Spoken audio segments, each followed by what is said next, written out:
be a good thing also, right? You got Yep. warm weather, warm nights. But is that different in the southern hemisphere? Is that now Yes, it is. That's right. It'll be cold. winter? Yep. Right? Yep. Yep. Interesting. Interesting. Similar, I would imagine, similar to like Australia or New Zealand. We got That's what, friends down there too. yeah, maybe that's what I'm thinking. Crazy. Hmm. Crazy how the world turns. Yeah, so I'm trying to think of a good question to ask you, Art. Something interesting, something hardware related, I think. Well, hey, what's, and in the terms of asking you anything, what's new in the OEM world? Did we get any new machines, anything new and interesting in hardware, end of year stuff? What are you seeing in your I believe from some of the press releases, 3 or 4 of the manufacturers have released some new A4 devices. Okay. Within Oh, I thought so. that would be within the last 60 days or so. Okay. I know one that came across was Canon, one that came across was Ricoh.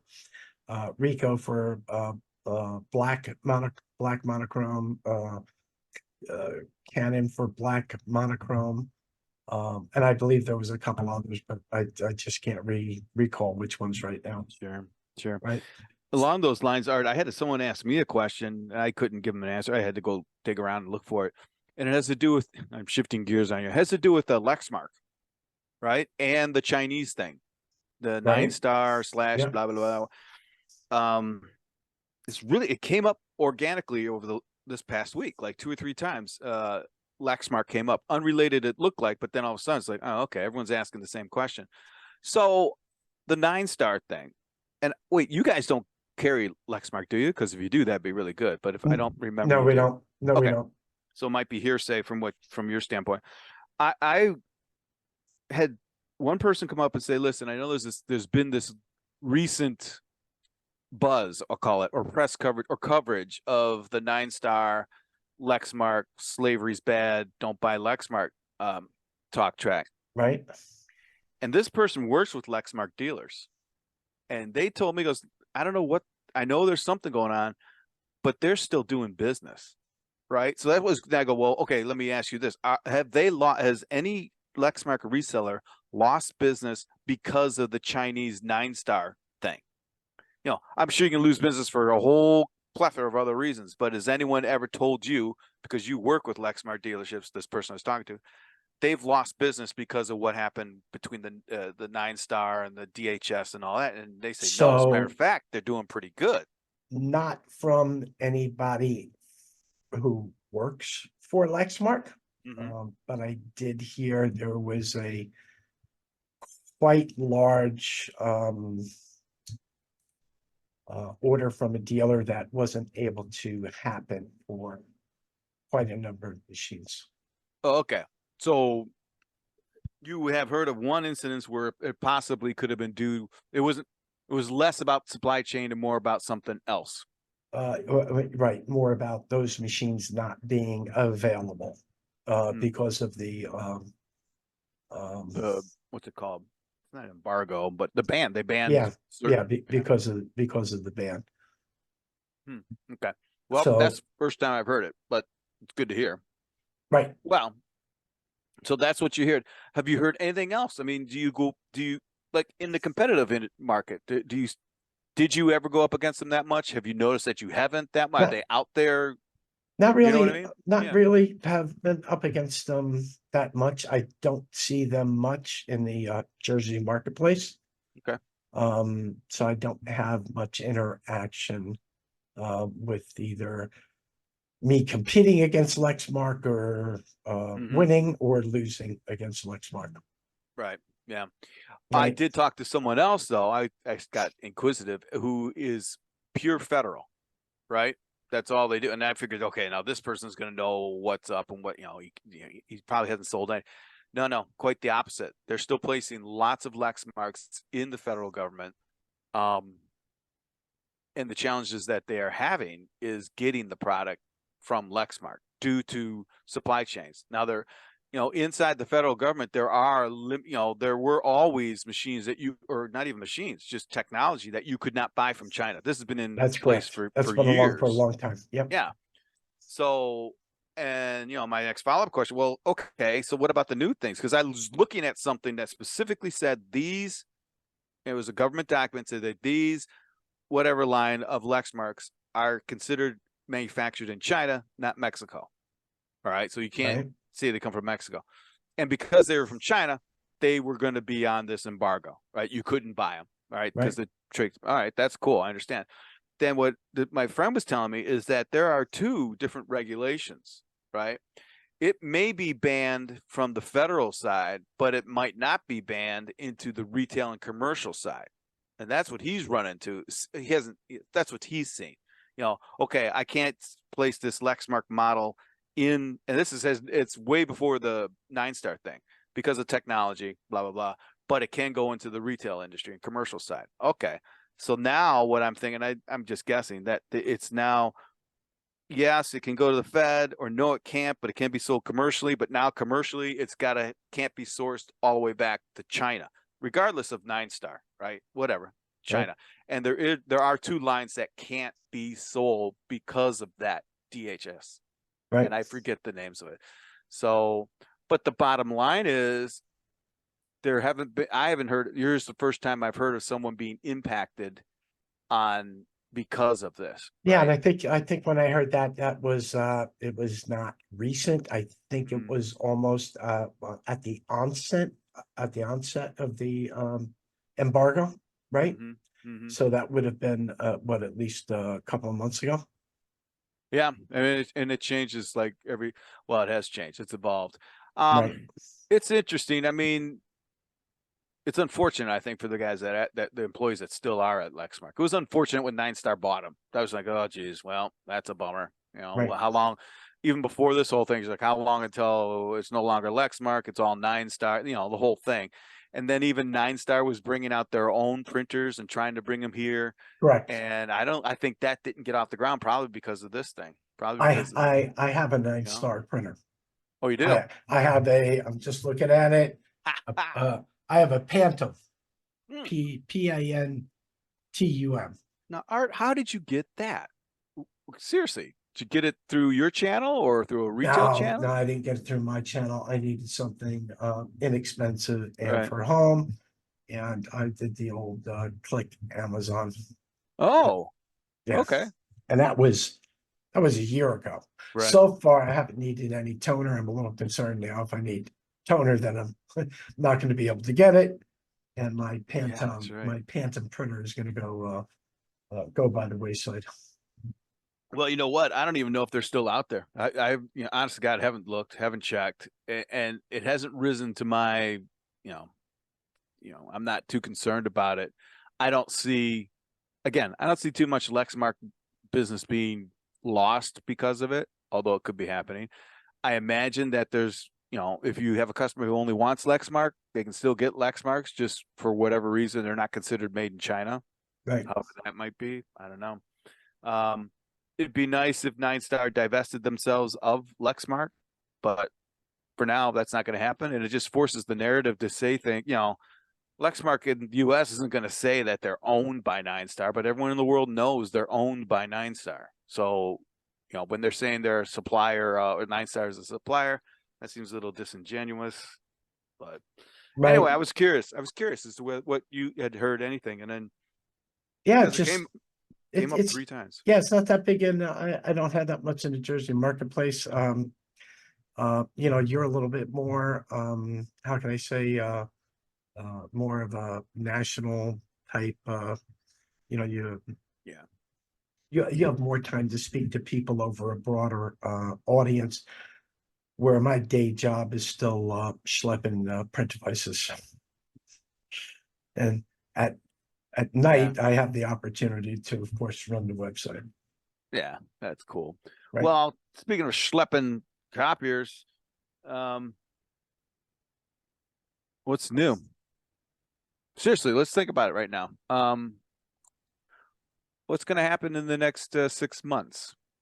And then, you know what? Try and compare and contrast it. Yeah, right. Okay. Is there a pattern that we can look back in the last 2 decades that might give us a little bit of edge in predicting what will happen in the next 6 months? Um, Hmm. Recession. in the Okay. next 6 months. Okay. So, It's planned, right? I think we touched on this last week. We could be back to 1998. With the recessions, I mean, we could see another, and I think we spoke about this last week as well. We could see another reduction in print if the recession is big enough. yeah. As far as I'm concerned, moving forward, I don't see anything financial that's gonna give me a slow me down, right? Mhm. Okay. Customers are still upgrading. 90% of customers are still upgrading. Occasionally, I do see the client who says, not sure what I want to do, not sure what the next 12 to 24 months are going to hold. I'm just going to stand pat with my Right. existing lease. I'm going to pay the monthly payment, or give me some numbers on what it would cost to buy that machine. Sure. Sure. So a good opportunity here, Art, is especially for people who might be logging in and checking this out if they're new, because yeah, we've been through at least 2 or 3 recessionary periods in this industry.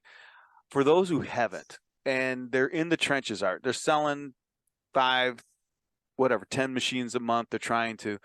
What kind of insight can you give someone up here at that level, or someone who's just coming in? Maybe they've been in for a year or so, but here comes this recession.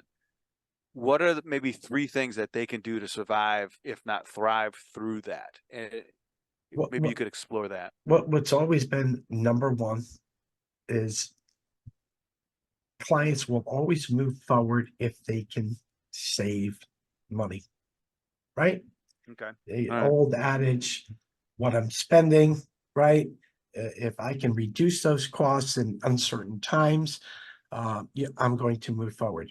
I think the biggest problem we have ahead of us is increasing hardware costs, right? Mm, I've heard of a couple coming across after the first of the year. yeah. Um, interest rates are at the highest they've been since 1998 for office equipment. It is very hard. Salespeople are very hard pressed now to save the client's money, right? Right. Because the hardware costs have increased, the lease cost has increased. Yeah, I think salespeople now have to even go deeper into discovery and go back to time is money, Mm, right? And how can I save my client time? Because that time can translate into dollars saved. So even though there could be a higher lease rate, a mhm. higher service rate, higher hardware costs, you need to find, as an office technology person, you need to look at ways that your client can save time. In architects and engineers, it's always been about time save, time. If I can save time, I can Mhm. translate that into hard dollars. Hmm. Not so much as some of the other companies out there, because they Right. believe that's a soft cost and they're Right. always going to have that cost. But there's a way to articulate that, even though it's a soft cost, right? If you can save time as a business owner, would that allow you to get 3 or 4 more orders a year? Right.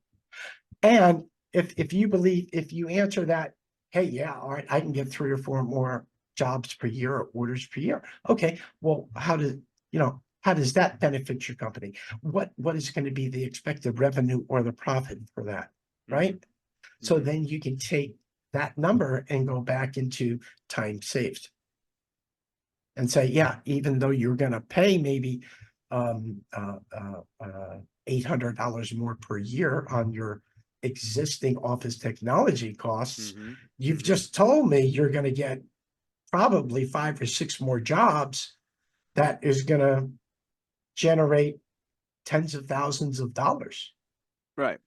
So it's going to be interesting over that next six months, because the age of saving money on existing lease costs and cost per page, that's until interest rates drop, that's gone. Yeah. Because hey, I went to the cleaners this morning, right? I hadn't been to the cleaners in a while because of COVID. Mm-hmm. I had one shirt and one pair of pants. Guess how much it cost? Well, I don't know. Gee whiz. One jacket, one suit Oh, jacket, one pants. oh, the suit jacket's gonna get you. The shirt should be cheap and the pants will be medium. I don't know, Now $18, $22. yeah, there was no shirt, just Oh, a okay. pair of pants and a suit jacket. It How was much? $20.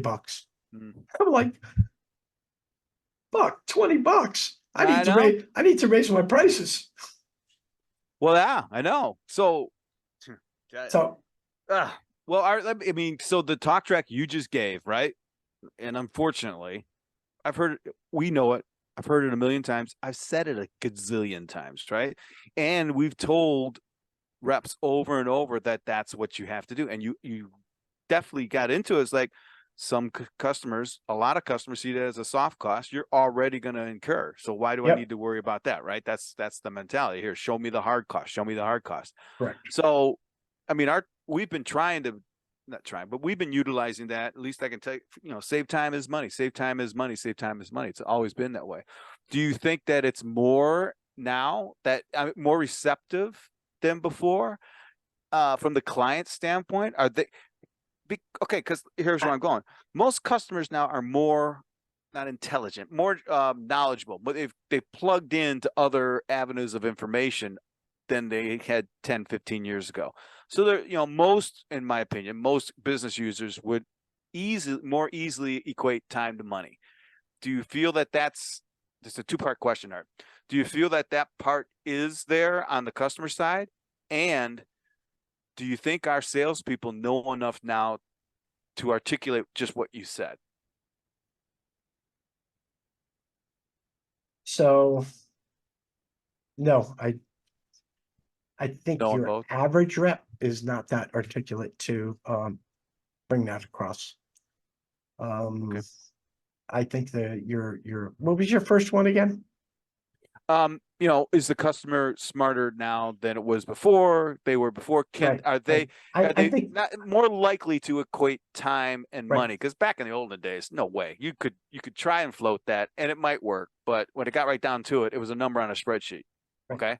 I But think that I think the client has to be reminded that time is money, and the salesperson needs to ask that question. If you can save X amount of time, how is that going to benefit your business? Will Mhm. you be able to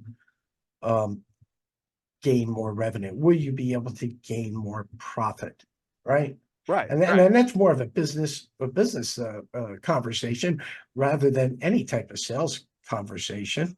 Right. right. You're asking them how their business is doing, how their business is going to be affected.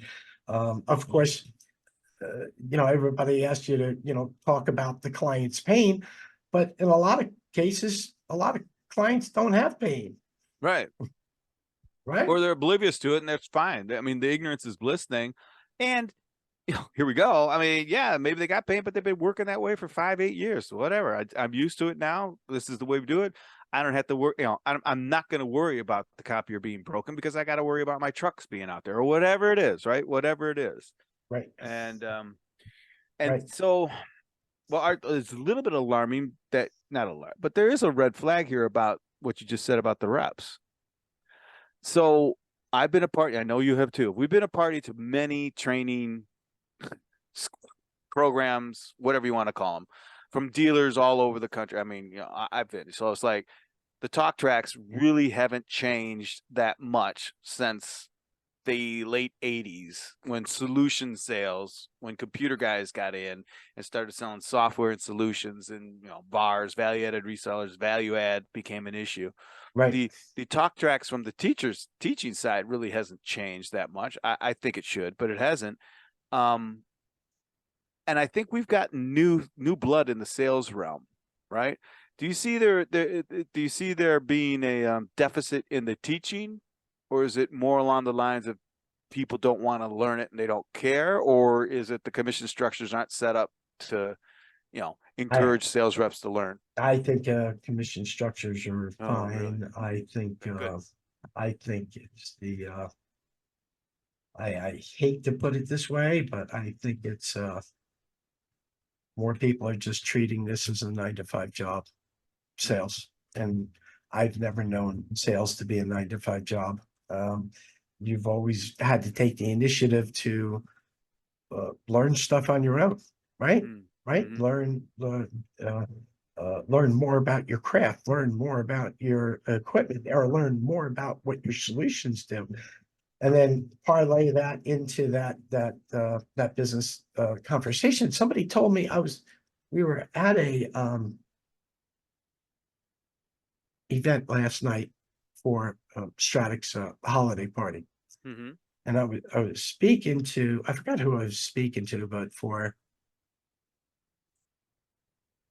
rep had been around for quite some time. They were telling me a story about another rep at another company, Okay. and they had worked with this rep, and for X amount of years they would sell the fax option, Okay. right? All right. All right. With almost all of the MFPs.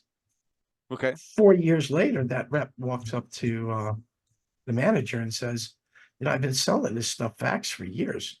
What is it?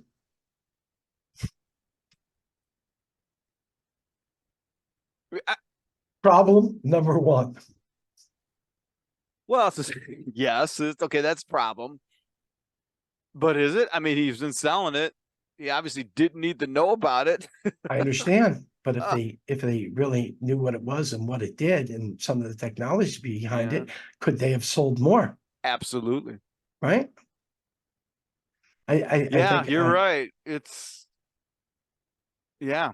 yeah, it's I guess you go back to the 80-20 rule, right? Yeah. 20% are going to um embellish what they do, and the other 80% are going to be, hey, I'll learn whatever I want from 8 a.m. to 5 p.m. and after 5 p.m.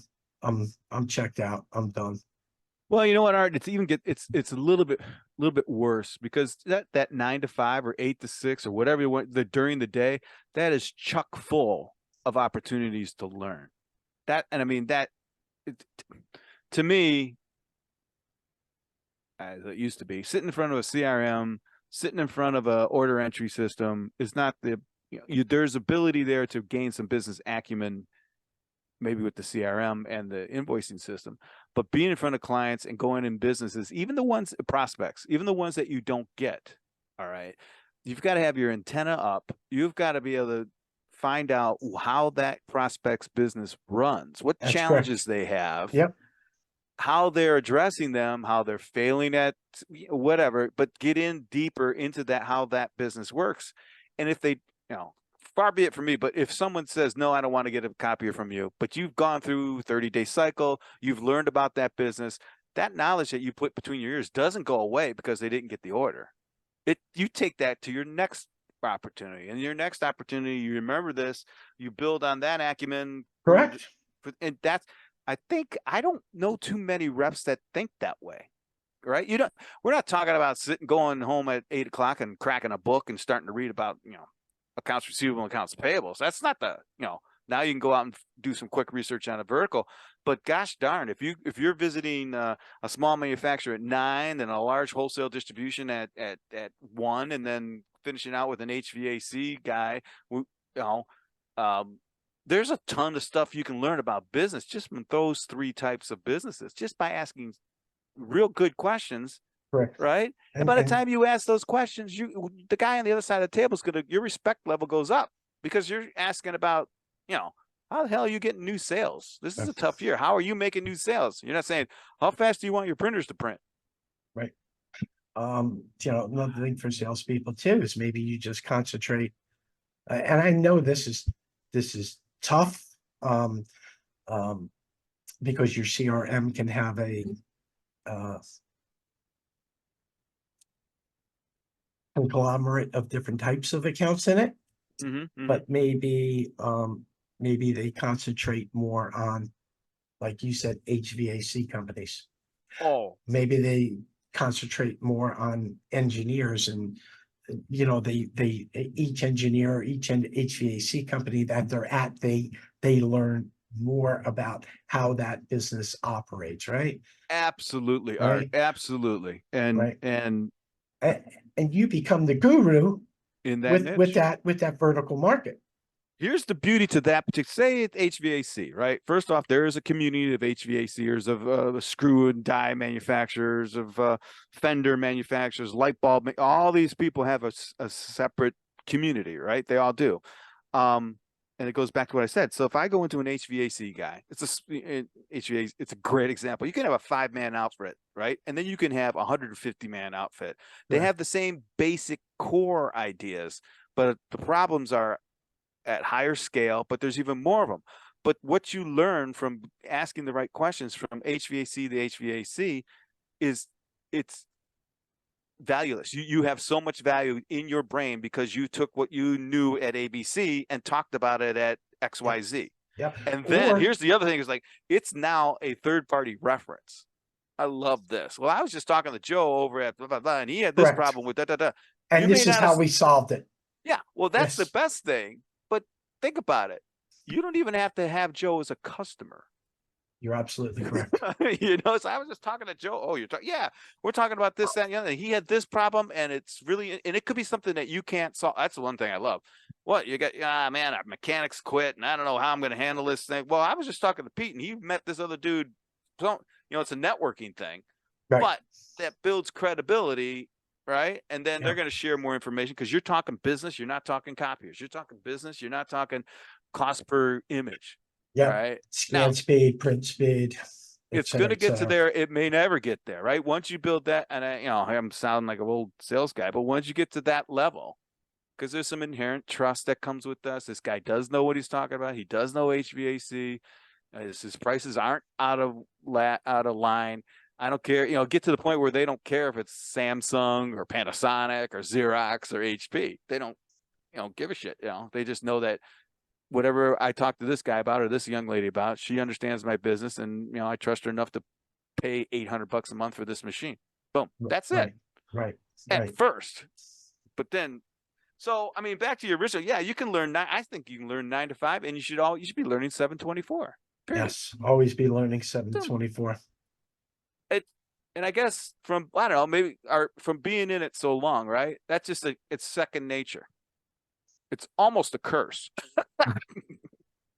You can say that. I'll be watching something. I go, oh wow, okay, that makes sense. I wonder how they're going to handle this. And it's like I'm thinking not about the movie, but I'm thinking, well, what's the business case? How did it? Oh, that's interesting. It's fiction. It's a movie. It's whatever. And I go, oh, okay. Then you start seeing parallels all over the place. And well, anyway. So, but do any of our trainers talk like this? I don't know. Do you know?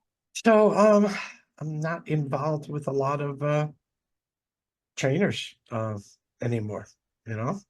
All I see. I don't think so. I don't think so. I think.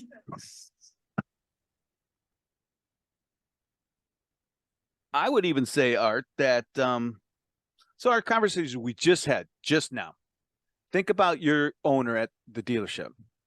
Would that conversation resonate with him as much as the sales manager saying, I got my guys generating 10 machines a month?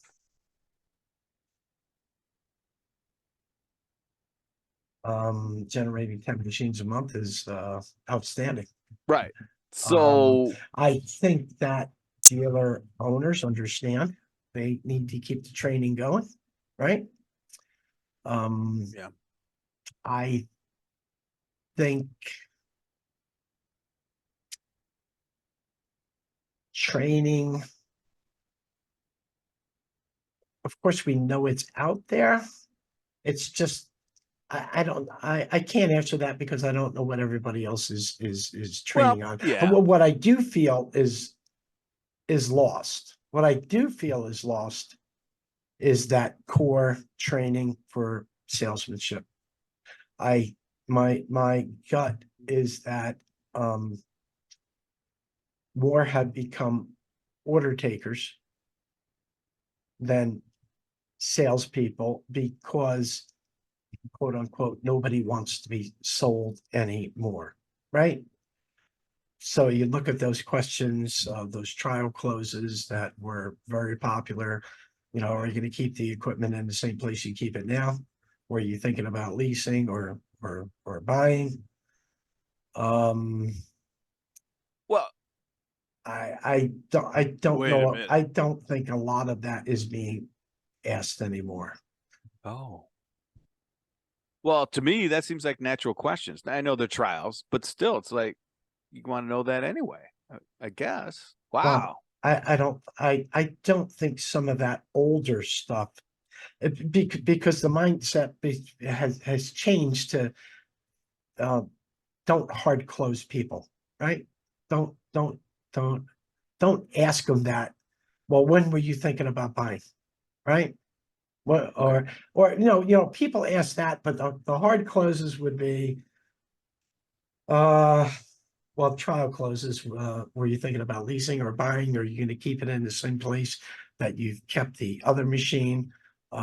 Getting them to think about of putting your machine in their mind, right? What are some of the hard closes, Well, there's, right? do you want it Thursday or Friday? Correct, Let's schedule the delivery now. Is there anyone else who needs to be involved with the decision? cor- Do you want it black and white, blue or yellow? right. Or Uh, can I get the machine in blue? right. Well, do you want it in blue? How important is it that your machine is in blue? Right. I just think some of the To standout me, questions. right. Well, those seem basic. I know. I'm probably, and it might even have to do with the way society is moving. How do we say this? Less direct, right? um, Or I would, less pushy. yeah. Well, direct now is pushy. We're pushy. Oh my gosh, people don't know what pushy was. Correct. There's, so now I don't. Boy, that's interesting, Art. So you've got to, and well, there's a certain extent that I agree with attracting, right? You can't create demand, in my opinion. You can attract a demand that's out there. You can uncover a demand that's out there. Once you engage, though, then it becomes a relationship. And I don't like Right. techniques in relationships, Right. but there are certain questions. No, are you seriously going to do this in the next 30 days? If not, that's cool. I just want to know. That's all. Whatever. Or Correct. whatever it's like, hey, I'm going to put that in my notes and we'll work for it. Okay. So you want, well, then we got to do this. We got to do this or that. I mean, that makes, that whole thing. Right. What I don't like is the end of the month closes. Hey, if you sign today, I'll bring you an apple pie or something like that. I don't like the end of month closes, those hard closes. Correct. I'll drop it 50 or 25% if you sign today. Well, why the hell didn't you do that on the first of the month? Right? Those questions come up Correct. like that. So a lot of that can be you can eliminate that by setting an expectation to your client ahead of time. Like I'll tell most of my clients, right? Like I'm at the end of the year. I'm going to tell Yeah. them right now, I'm not going to give them that drop close, but I'm going to tell them basically this is our end of year. We're going to do everything in our power to to have you go forward with our order. Do you have any questions or concerns? Right. And by the way, Actually, for that's me perfect. at the end of the year, I take 2 weeks vacation at the end of the year. Hmm. So I am going to tell the client that after Christmas, I'm gone for 2 weeks. Well, see, So that's it's more of much a better. Yeah. it's more of what do you say, a pseudo type. Medical. I'm not going to be around. So if you're looking for this quickly, I'm not going to be around. Right.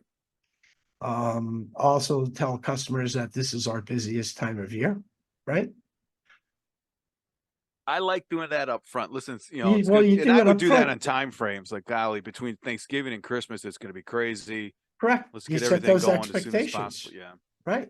Yeah. You can even talk to customers about the end of the quarter. They have end of They're going to know. quarters, Yeah, right? they're identifiable with that. They've got to, every business has got to close their month, so they know what it's like. So, but if you just put that out front, I mean, of course, you can say, always ask customer, when do you need it by? Mhm. What time frame are you looking at? I mean, that's always a great question to ask, and a question that's always continue to be asked. But you need to, if you need it in your time frame, you you need to put that expectation to the client and see if they can Mhm. help. Sometimes it's a question of just, and I've used this before. I'm hoping you can help me and I can help you. I was going to say that, Art, because you put it nicely. It's like, and it. So let's assume you're doing the due diligence and asking the better questions, right? You're not asking about the fish on the wall. And when you say, you know what, it's the end of the month or the end of the quarter, and you start talking and says, this is going to help me a lot. Can you help me? There, you've already established some certain level of, okay, this guy's all right, this person's okay. Trust. And now trust you've and real, not authentic, real trust, Yeah. because you've demonstrated that you know more than the left or right, and actually have empathy for that person's condition or situation. Right. Then when you ask for that favor, or what, you can help me out by, and it could be anything. I'm going to win a trip. I'm going to do this. I mean, I've heard people do it bluntly. It's like, oh, dude, you could have done that so much better, and no one's gonna, no one's gonna even care now. But if you've set it all up, you've built, what, boy, I'll tell you what, your time frame's perfect, because if I can get this in, you'd be helping me out, whatever that is, because you've Right. already built a good relationship prior to that. Can't go dive into that or snagging out. This. Boy, I've been to so many dealers that at the end of the month, that's when all this crap came out. The sales reps never even once did an ease in or use it in their talk track from the very beginning, or just be honest with people, I guess, or empathetic. Then by the 20th, all right, here you go. Here's your tickets. Go out there and close these deals. Yeah, it's worth whatever, $20 at Dunkin' Donuts. Use this, whatever. Right. It's Right. like, And last couple of days you're calling on the client. Well, I could drop your price by X amount of dollars if you give me an order today. And Yeah. it goes back to what you said. Why didn't you do that in the first place? Right. Right. Desperation is not sexy. So, but I agree. I agree. But- Hey, yeah. Go on. so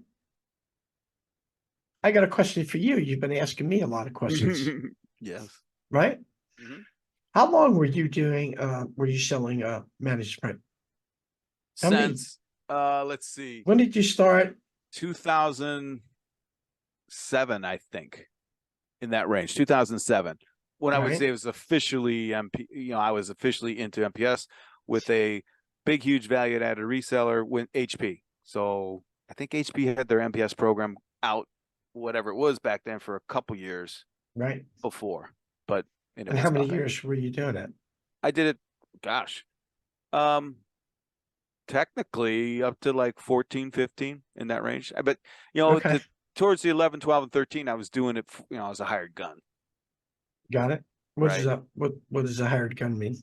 I was just going into businesses and helping them put together MPS practices. Okay. Right. And teaching their guys how to, building up the, this is how you bring in. But then I tell you what, the last 3 years, this is why it gets kind of gray, is I was working with customers trying to bring in-house managed services. So, boy, for 4 or 5 years, maybe 6, I was bringing in Lexmark, Canon, Ricoh, the dealer, the VAR, the IT provider, and they were pitching us. I was on the client side of the table. And we Right. would put together a print policy, we put together an IT asset management policy, and shop it out to build what they now call an ecosystem of vendors to Got help it.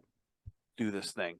So So, MPS became just a component of it, but I started back then. so when you first started, what was some of the obstacles you had? There were a ton. All right. There were a ton, but there was still a Wild West. So the biggest obstacles were on the providing side, building the infrastructure. I mean, getting a DCA that worked. Right. That's how basic it was. Working with a distributor to handle the correct toner and getting supplies into the hands of an end user in a timely basis. Putting that system together was not the easiest thing. And our view of MPS was multi-vendor. So it could be Right. HP's, Lexmark's, Canon. It didn't matter. And now, okay, so back then, find the sources that could provide supplies for a Canon, a Ricoh, a Color Cube, on and on and on. So we had to work through that. On the customer side, it wasn't that difficult, right? Because we were bringing something new to the market. Right. We were talking to IT guys who hated copiers and hated printers. Yep. Yep. So that became easy. You know, that wasn't like, don't get me wrong, right? But it was like, okay, you guys are doing what with printers? I hate printers. Well, this is what we can do. This is how we do it. This is what we need to do before we can do it. Did you agree to that? Yep. Come on in, do your study, do this, that, thing. Right. And back then, geez, oh, Pete, 3 years, we could cut their costs down by 50%. Right. It was incredible. So why? Back then, Mhm. and still today, why do they still hate printers? I will tell you why. And hopefully this will make sense. So if you take a personality of an IT person, take that personality, typically an introvert. Typically, I'm not saying everyone was, but back then, certainly. Okay. And IT services were put the machines together, get it out in front of the end user, let them Right. plug it in, leave them alone. Right. That was it. Support calls. They don't, of course they don't like printers, but they hate support calls. Right. What do you mean you lost your password again? And if you can remember back then, people didn't know anything about computers. You had people who were just getting off typewriters, just getting off manual Word systems, processors. Yep. word processors, computers, fax machines, printers, networks, network cards, video cards, tape backups, archive systems, CD-ROM, blah, blah, blah, blah, blah, on and on and on and on and on. And these IT guys were just in the back room configuring, getting it out. Boom, that was it. So if you think of a printer, the printer is the closest IT asset to an end user. Sure, the keyboard and everything's close, but it's the closest and most personally attached device back then was the dang printer. Oh, you're not taking my printer away. When we would do MPS, right, and everyone in the organization had their printer, right, we would go and do surveys and they would hide the printers. They didn't want us to know that there was a printer, a personal printer. You're not taking our printer away. You're not taking my printer away. That was the mentality. right. I forgot what your original question was, but why IT guys hate it? Because Yeah. whenever they had to answer a question for a printer, it was a problem. A big problem they didn't know how to answer. Right. And this is just printers, right? So you had multiple brands, right? multiple brands, models, software. and they had to go back and figure out what the solution was going to be or why there was malfunctioning going Why it on, was malfunction. which meant extra work on their Lots end. of extra work, but in front of the customer, in front of the end user. So the end user would call and say, hey, listen, I don't know why, but this dang thing's printing in whatever. And that could be an administrative function, or it could be the CEO's receptionist or secretary or whatever. And now you have elevated, not only am I talking to an end user that is having a problem, I don't know if I can fix it, but it's the boss's boss's boss. So now my name and IT department is in front of the CIO. I can't get it to work. I don't want to have anything to do with it. Right. Then when you connected, I don't know if you remember this, you start bringing in digital copiers. Right. Wait a minute. You want to take that machine and connect it to my network? Oh, no. Right? Oh, no, we are. Okay. Running along great for 45 days and the network goes down. What did we change in the last 30 days? Well, we connected this Canon. Boom. Right. Or the ROM. And then just get worse, right? ROM upgrade. Well, I was able to print in Word yesterday, but now I can't. What happened? Well, somehow the Canon got an upgrade and the drivers are all blah, blah, blah, blah, blah, blah, blah. That's why they hate it. You've got electricity, you've got heat, you've got pressure, and you've got end users all in one little cube. And I'm scared of that. They still hate printers today. They still hate them because it doesn't matter. you attach a printer to a network and well, you don't know they just don't know what's going to happen. They don't. I don't. It's weird. Even nowadays. Now you add the cloud to this thing. Cloud print. Yeah, it's simple. Uh-huh. Sure it is. How come I can print double? Oh, that was another one, Art. How come my printer at home works better than the one here? Correct. Or how come before you installed the Oh, cloud printer, did away with my print servers, that I can't do all of the same features that I could with when I had my print server and my print drivers. I can't do booklets. I can't do right. how can I say two-sided? I Double can't tell sided. it. It could where the whole punch is gone. It could be anything, and it Correct. could be just. So I've been on the inside of a configuration system where they image the someone order of 150 laptops for a company, right? Okay, sounds interesting. Yeah, well, the laptop includes an external keyboard, an external monitor, a mouse, and set it up for all the printers. Oh, all the printers? Yeah, it's across the country. Yeah, really? Okay, how are we going to do that? We're going to image every single one. Okay, give me all the drivers. It can be done, but it's another 15 to 20% complexity that isn't there if we didn't print. Right? It's so yeah, there's a long answer to why they hate printers. And then you add the fact that wait a minute, I have to be involved in a copier decision. Yeah, we're going to connect it to the network. So send your IT guy. You got to go talk to the copier sales rep. They hate. I was like, I forgot all about that, Art. Thanks for reminding me. Those were fun times. Those were hilarious times. Oh yeah, absolutely. Hey, looks like our buddy from SA couldn't make it. So all right. Well, this has been fun, Art. I like this. This is good. I think that the sales tidbits are what I think we should try and get out there. And to me, it just amazes me that we have to even say it, Art, but we do. It has to be said.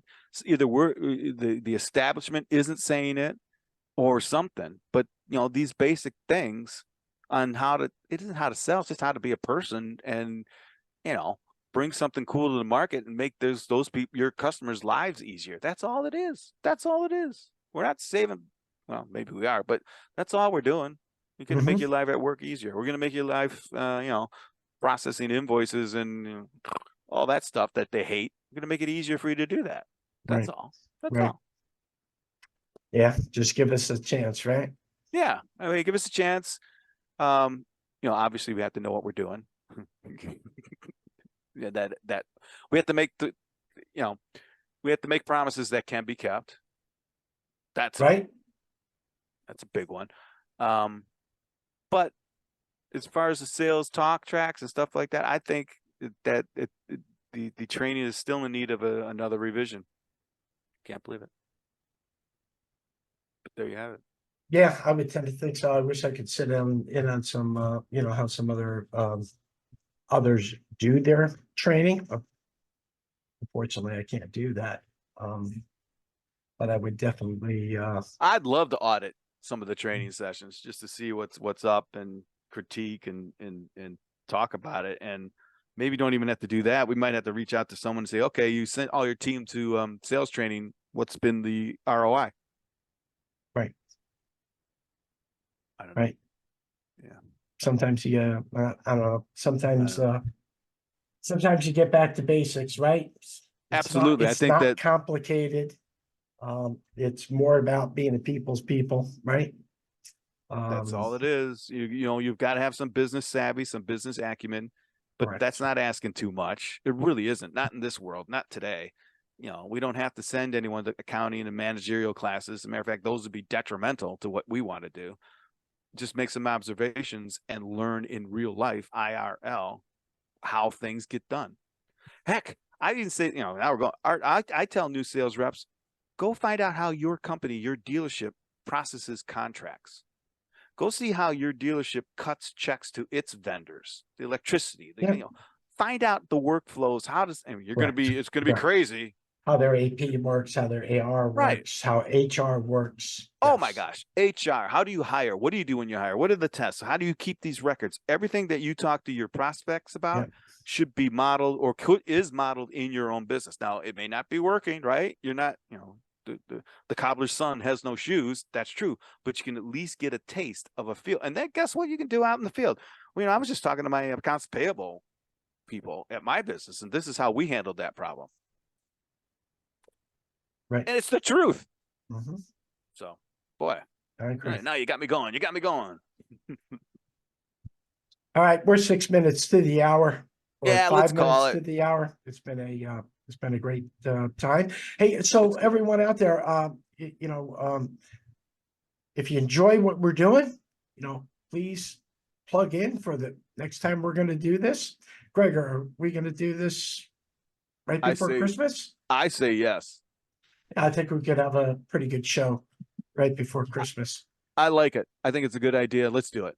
Right. Absolutely. And I'll start talking to other people. But yeah, I mean, that's a great time of year anyway, just to Yep. be downtime and, write your novel. Absolutely.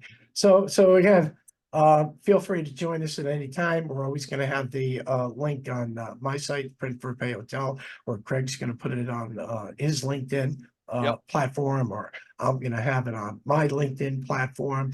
And again, this is just it's an open discussion. Just share information. Ask us anything, right?